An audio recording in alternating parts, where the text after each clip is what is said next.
N equal to input, enter the string, ভাওয়েলকে সংক্ষেপে v equal to 0 for i in n colon দিয়ে if i double equal to a or i double equal to e, এরকম করে এ e i o you বড় হাতের এবং ছোট হাতের আমি দিলাম। দেখো আই ইকুয়াল টু ছোটো হাতের, এরকম করে i a e i o u colon দিয়ে ভাওয়েল কাউন্ট করার জন্য v equal to v plus 1, আর কনসোনেন্ট কাউন্ট করার c o n equal to len n minus v. এবারে প্রিন্ট করবে total number of consonant, total number of vowel, কনসোনেন্টকে সংক্ষেপে c o N আর ভাওয়েলকে সংক্ষেপে ভি। দেখে নাও এই প্রোগ্রাম।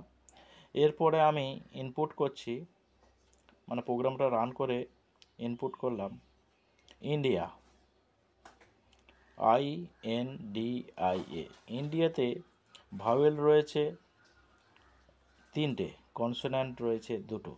দেখো ভাওয়েল এ আর আই হচ্ছে 3টে, কনসোন্যান্ট হচ্ছে 2টো। ঠিক আছে, এই হলো প্রোগ্রামটা।